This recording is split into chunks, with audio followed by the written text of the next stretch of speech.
안녕하세요. 단신입니다. 오늘은 이스크리션 매니지먼트 지난번에 이어서 설명을 드릴 거고, 어, 일단 그 전에 그 스펙 구성 관련된 거를 먼저 설명해 드릴게요. 지난번에 설명을 들었듯이 그 펑션 클러스터를 이 사이트에서 누르면 스펙 관련된 거로 넘어가거든요. 펑션 클러스터죠. 요런 하나하나가. 누르면 스펙 관련된 부분으로 넘어갈 수가 있어요. 오늘은 좀 내용이 길 수가 있어요. 왜냐면 관련된 내용을 한 번에 설명하려고 하다 보니까 이게 좀 길어지게 되더라고요. 그래서 오늘은 한 15분에서 20분 될 것 같아요. 일단은 소프트웨어 스페시피케이션이 있고요. 그 다음에 requirement specification이 있고, 그 다음에 FC 디자인 execution manager가 있고요. 그리고 우리가 실질적으로 플랫폼을 개발을 한 다음에 이 두 가지를 충족해야 됩니다. Requirement Specification이랑 Software Specification. 이 소프트웨어 커버리티 체크할 때 이거 쓰거든요. 그래서 이 두 가지가 되게 중요를 하고요. 이건 디자인 관련된 설명인데 이거 나중에 보시면 이것도 도움이 돼요.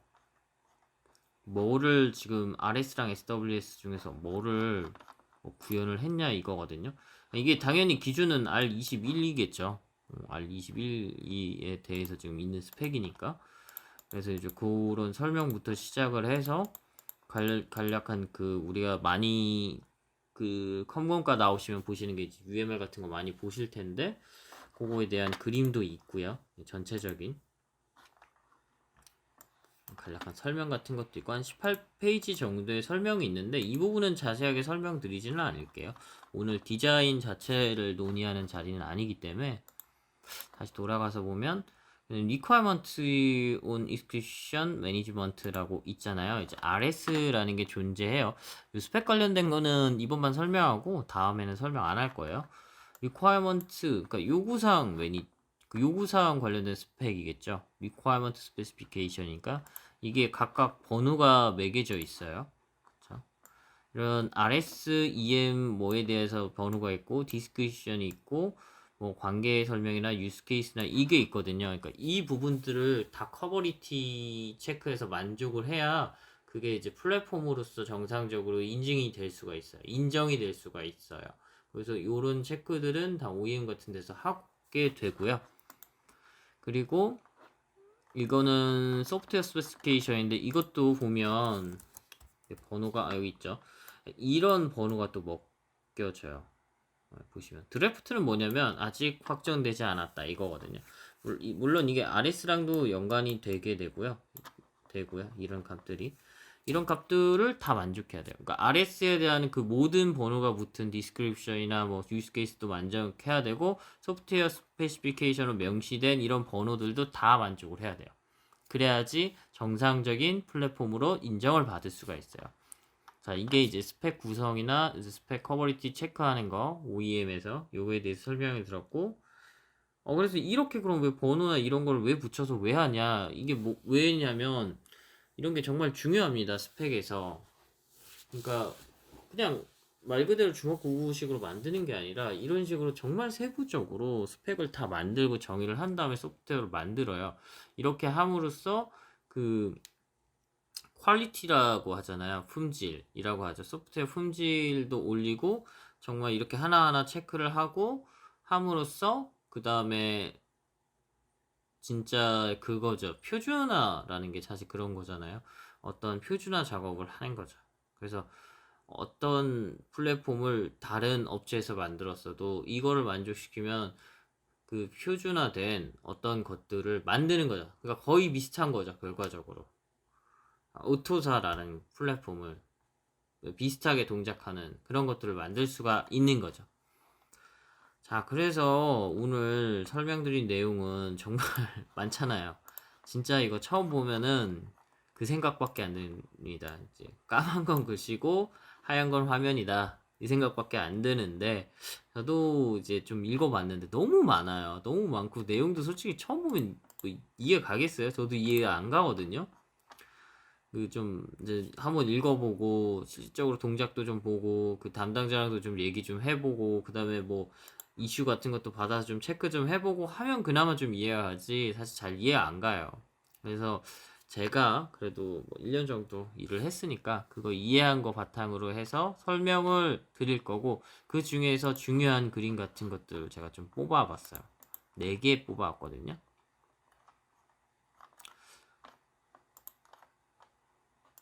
이렇게. 아니, 하나 더 있는 것 같네요. 이 그림까지 뽑아왔을 거예요. 그래서 지금 이렇게 PPT로 옮겨왔고, 미리 사전에 공개했습니다. 이거는 실질적으로 R20.11 스펙 기반에서 있는 내용이에요. 그러니까 공식 스펙 내용이죠. 거기다 제 설명만 하는 거예요. 그래서 이스큐션 매니지먼트, 자꾸 왜냐면 매니저랑 헷갈려요. 이게 보통 뭐 무슨 매니저, 앱 매니저, 뭐 텔레폰 매니저 뭐 이런 식으로 많이 쓰거든요. 무슨 소프트웨어 개발할 때. 그러니까 뭔가 관리하는 주체가 되는 소프트웨어나 프로세스 같은 거를 매니저라고 많이 표현을 해가지고 항상 얘기할 때 헷갈려서, 지난번에도 익스큐션 매니지먼트인데 매니저라고 제가 표현을 가끔씩 하더라고요. 그래서 첫 번째는 뭐냐면 스타트업 시퀀스인데, 그러니까 OS가 부팅이 되면 이게 매니페스트 파일들이 있어요. 이게 머신에 대한 매니페스트 파일이 있고, 그다음에 이스큐션, 그러니까 이스큐션을 하기 위한 매니페스트 인스턴스들이 있거든요. 얘가 처음에 읽어와요. 이거 얘를 왜 읽어오냐? 얘가 이제 머신에 대한 정보, 그러니까 머신이 가질 수 있는 뭐 스테이트라든지 머신에 대한 뭐 리미테이션이라든지 하여튼 뭐 이런 여러 가지 정보들을 갖고 오거든요. 그거 기준으로 해서 동작을 하게 돼요. 그래서 매니페스트 파일 처음에 읽게 되고, 그걸 기준으로 해서 어플리케이션 혹은 어플리케이션들, 그러니까 어플리케이션 하나가 될 수도 있고 어플리케이션 여러 개가 될 수도 있다는 거죠. 를 시작하고, 그 어플리케이션을 이제 특정 스테이트에 들어가면 이제 스탑하고, 뭐 스탑에 되는 그런 이제 스테이트로 들어갔겠죠. 스탑을 하고 반대로 또 스테이터스가 바뀌면 또 어플리케이션 실행되고, 요 과정을 계속 돌게 돼요. 그러니까 계속 수행하는, 그러니까 뭐 OS가 부팅이 돼서 계속 도는 되는 과정이겠죠. 그 과정에서 계속 요 과정을 거치게 되죠. 그러니까 매니페스트 파일 읽는 거는 부팅할 때 한 번만 이제 읽게 되고요. 옆에 있는 그림은 뭐냐면 전체 머신에서 어댑티브 플랫폼이 그러면 어떤 영역을 차지하냐 이거거든요. OS가 있고, 결과적으로 오퍼레이팅 시스템이 어떤 이닛 프로세스를 그 동작시키겠죠. 처음에 부팅이 되면 그 중에 이스큐션 매니저가 있겠죠. 그러니까 이스큐션 매니지먼트를 하는 이스큐션 매니저 관련된 어플리케이션 프로세스 이런 게 존재하겠죠.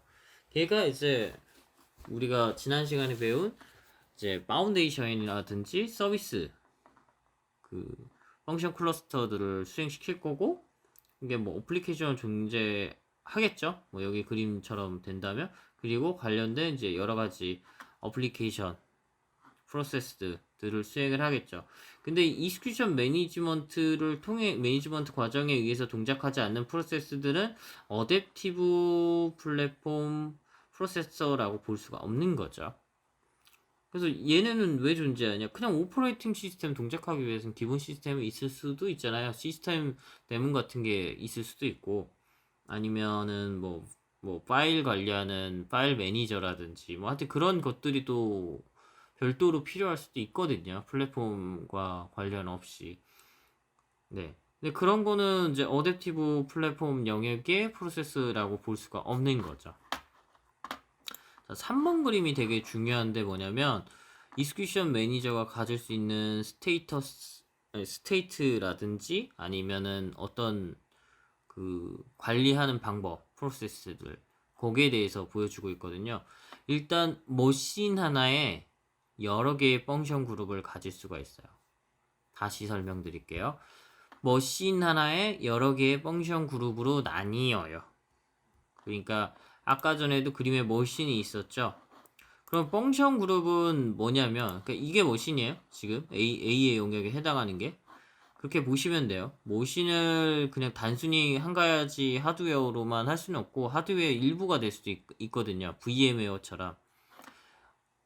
그러니까 일부 영역만 가질 수도 있다고요. 그렇게 해서 머신을 나눌 수도 있다고요. 근데 뭐 우리가 특정 타겟 보드를 받아서 걔를 하나의 머신으로 타겟 보드를 정해서 그걸 하나의 머신으로 정하고 쓸 수도 있고요. 어쨌든 그런 하나의 머신이 있고 거기에 여러 가지 펑션 그룹이 존재를 하는데, 그런 펑션 그룹은 뭐냐? 어떤 프로세스들이 그 안에서 동작하는 그룹핑이에요. 그러니까 뭐냐면 이 그룹 같은 경우는 펑션 그룹 1을 볼게요. D2가 펑션 그룹 1이 러닝 될 때만 동작할 수가 있는 거예요. 그러니까 D2는 펑션 그룹 1에 의해서만 수행될 수 있는 프로세스인 거죠. 그럼 펑션 그룹 2는 F. 이 G는 잠깐 지울게요. 요거는 나중에 설명하려고 했는데, 설명할 때 필요해서 잠깐 갖고 왔는데 이게 좀 필요가 없어져가지고 얘는 다시 지우고, 왜냐면 더 좋은 그림을 찾았거든요. 아, 이거 사실 이 그림, 예, 어쨌든 쟤는 지우면 안 되고 얘는 계속 이어서 설명드릴게요. 그래서 보면, 그러면은 펑션 그룹은 2개밖에 못 갔냐? 더 가질 수 있어요. 펑션 그룹 3, 4, 5 이렇게 가질 수도 있고, 이름도 정확히 나름이에요. 펑션 그룹 A, B, 뭐 펑션 그룹 뭐 C, D, 펑션 그룹 E, F 이렇게 정할 수도 있어요. 그거는 이제 정확히 나름이겠죠. 그거는 이제 그 EM 가격 스펙은 EM이 동작하기 위한 스펙이잖아요. 근데 왜 그 특정 이슈가 어떻게 프로세스들을 뭐 그룹핑할 건가, 그건 또 따로 정하는 스펙이 있을 수도 있겠죠. 그 벤더들마다 있을 수도 있고, 아니면 OEM이 정해줄 수도 있고요. 자, 그러면 여기서의 동작이 지금 어떻게 되고 있는지 설명을 드릴게요. 이 동그란 거는 뭐냐면, 그 초록색 동그라미, 얘가 프로세스들이거든요. 다. 근데 A, B, C는 뭐냐면 머신 스테이트에 따라서만 동작을 하는 거죠. 그리고 A 같은 경우는 뭐냐면 이니 어떻게 보면 이제 A가 처음에 동작하니까 그냥 이거 가정이에요. 이게 뭐꼭 A가 이니 프로그램이다 그러는 게 아니라, A가 이제 뭔가 이니 프로그램이겠죠. 가장 처음에 동작하니까 그렇게 가정을 한 거예요. 그래서 스타트업 할 때 A는 동작을 하게 됩니다. 러닝으로 가고 셀프 터미네이션을 하겠죠. 뭔가 이니셜라이제이션을 끝낸 거죠. 그 다음에 B가 동작을 하게 됩니다. B는 A의 디펜던시가 걸려 있어요. 디펜던시를 프로세스 간에 걸 수가 있고, 그러면 디펜던시를 왜 거냐? 예를 들어서 A가 어떤 이니셜라이제이션 해주는 프로세스라고 해봐요.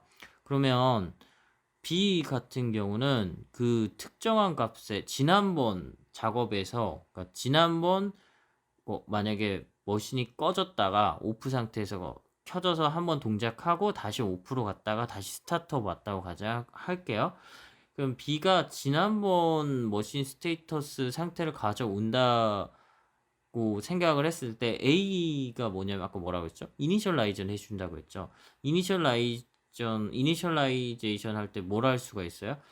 그 퍼시스턴스에 저장된 정보를 갖고 와서 뭔가 특정 영역의 그 변수들, 이걸 업데이트 할 수가 있죠. 그게 된 다음에 B가 동작을 해야지 그 값을 정상적으로 가져올 수가 있겠죠. 그럴 때 이런 터미네이션에 대한 디펜던시가 필요하겠죠. 그래서 A가 죽은 다음에 B가 동작하고 있죠. 그러니까 셀프 터미네이션은 그냥 A가 그냥 셀프 터미네이션 했다는 거고, B는 A에 대한 터미네이션의 디펜던시가 걸려 있는 거예요. A가 터미네이션 할 때 B가 동작을 하게 되는 거죠. 그리고 C는 그냥 머신이 러닝 스테이터스가 될 때 동작을 하는 프로세스예요. D는 뭐라고 했죠? 아까 펑션 그룹 1과 연관이 있는 프로세스들이에요. 그래서 D와 E는 펑션 그룹 1이 러닝이 될 때, 그러니까 이것도 러닝에 대해서 그냥 걸려 있겠죠. 러닝에 대해서만 이제 D와 E가 동작을 하게 됐고, 펑션 그룹 2의 F는 뭐냐면, F는 러닝이랑 폴백 상태에서 동작을 할 수가 있는 거예요. 근데 중간에 러닝에서 폴백을 넘어갈 때 어떻게 되냐면, 중간에 이제 스테이트 체인지를 하는데 시간이 걸리니까 뭐라고 돼 있죠? 디폴트 스타트 옵션. 그러니까 잠깐 죽었다가 다시 시작을 하는 거죠. 다시. 그러니까 러닝 상태랑 폴백 상태에서 F가 동작을 하는데, 중간에 스위칭할 때는 F가 죽었다가 다시 시작하는 거예요. 결과적으로 이 두 가지의 스테이턴스가 또 따로 존재하기 때문에 그렇다고 이해를 하시면 될 것 같고요. 이 그림에서 여기 일단 다 설명을 드린 거고 그러면 이 장점이 뭐가 있을까요? 펑션 그룹을 왜 나눌까요? 펑션 그룹을 하나로 할 수도 있겠죠. 그러니까 내가 뭔가 특정 벤더를 정하고 그 이슈에서 정하는 어떤 동작을 정했는데 그냥 뭐 펑션 그룹 뭐 굳이 안 중요하고 뭐 그냥 다 한 번에 동작하고 한 번에 꺼주고 그냥 했으면 좋겠어. 그럼 그냥 펑션 그룹 하나로 정의하면 돼요. 그죠? 되게 쉽죠? 근데 펑션 그룹이 여러 개면은 장점이 뭐냐면은 서로 다른 펑션 그룹에서 뭔가 동작을 나눌 수가 있겠죠. 예를 들어서 업데이트라는 펑션 그룹이 있다고 생각을 해봐요. 그러면 업데이트 전에는 그냥 이제 막 러닝을 하다가 업데이트 펑션 그룹으로 넘겨버리면 이제 업데이트 관련된 어플리케이션만 동작을 하게 하고 나머지들은 다 셧다운 시킬 수가 있겠죠. 나머지 프로세스들은 되게 쉽게. 그쵸? 그러면 나머지 업데이트라는 프로세스가 들고 나머지 프로세스를 업데이트 해놔요. 그리고 다시 그 펑션 그룹을 실행시키면 어떻게 돼요? 그 업데이트된 내용으로 확실하게 다시 돕겠죠. 그 프로세스들이. 그러면 전체적인 시스템은 러닝 상태인 거죠. 모시는 러닝 상태에서 지금 펑션 그룹들이 돌고 있으니까. 그러니까 러닝 상태에서 업데이트를 끝낼 수가 있겠죠. 그리고 그 프로세스는 그냥 그 업데이트 돼서 새롭게 다시 그냥 펑션 그룹 제어로만 해서 동작을 시킬 수가 있겠죠. 그런 장점이 있을 수 있죠. 뭐 이거는 그냥 단적인 예고 여러 가지가 존재할 수 있겠죠. 반대로 업데이트라는 펑션 그룹 스테이트는 평소에는 노멀 상태에서는 동작 안 한다고 하면 그냥 다시 종료만 시키면 되잖아요. 그리고 종료시킨 다음에 만약에 어디 한 군데 업데이트된 내용을 담가 놓으면 그러니까 뭔가 담아놨다, 저장시켜놨다 라고 치면 이게 다시 업데이트 영역이 실행되거나 할 때 아니면은 전체적으로 그냥 오프가 될 때 그 내용을 또 업데이트 영역을 업데이트 해버리면 되잖아요. 덮어 씌워버리면 어차피 파일은 받았을 테니까 덮어 씌우면 업데이트가 되겠죠? 그런 방식으로도 이용할 수 있는 거고 뭐 여러 가지가 있겠죠. 더 많은 걸 설명하면은 시간이 더 길어질 것 같아서 일단 여기까지 생략을 하고 이제 뭐냐면 이건 디펜던시 아까 전에 디펜던시 A와 B처럼 그러니까 터미네이션 말고도 러닝에 대해서도 디펜던시를 걸 수가 있어요. 그러니까 D2에 대해서도 디펜던시를 걸 수 있어요. D가 러닝이 될 때 그 E가 실행이 될 게 할 수도 있어요. 그러면은 이게 그림이 좀 이렇게 되겠죠. 요렇게 되겠죠. 그쵸? 얘가 러닝이 돼야지만 얘가 된다면 이게 조금 이게 옆으로 이동을 하겠죠. 잘 안 보이니까 두께를 키워볼까요? 너무 크다. 네, 두께를 키워보면 여기 있는데 이게 이제 이렇게 되겠죠.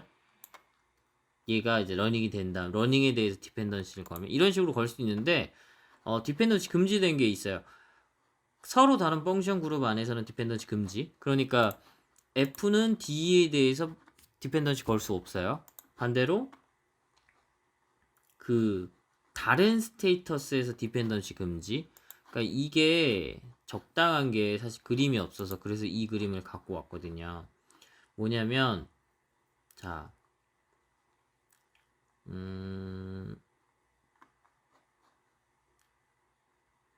A는 지금 둘 다 해서 동작을 하네요. 이게 좀 이것도 적당하지 않은 것 같은데. 그러니까 뭐냐면 예를 들어서 A는 여기 펑션 그룹 2에서 동작 안 한다고 해봐요.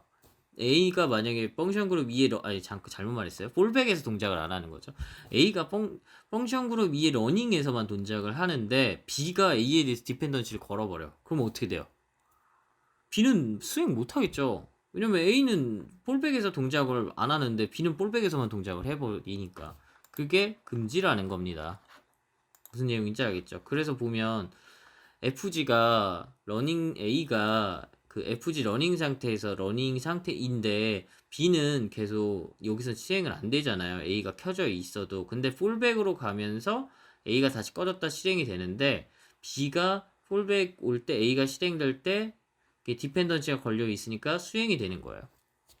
그런 거고.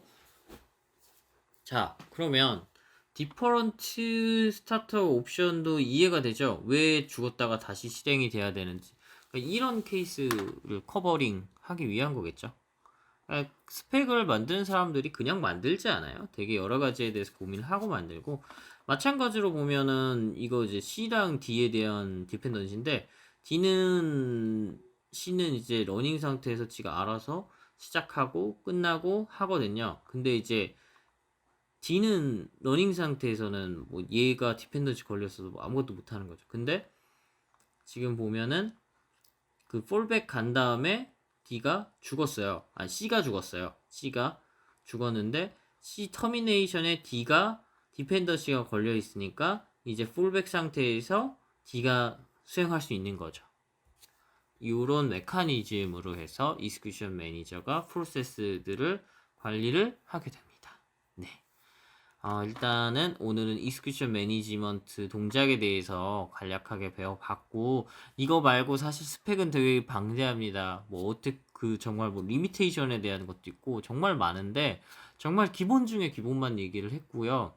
저도 EM 관련된 개발을 제가 직접적으로 하는 것도 아니고 모두를 직접 담당하는 것도 아니라서 일단은 제가 이쪽에 종사를 하기 위해서 어느 정도 알 수 있는 기초 지식 정도만 어떻게 보면 알고 있는 거고, 그걸 이제 설명을 하고 있는 거죠. 네, 감사합니다. 오늘은 여기까지만 하겠습니다. 시간을 오늘 좀 20분 넘었네요. 네, 감사합니다.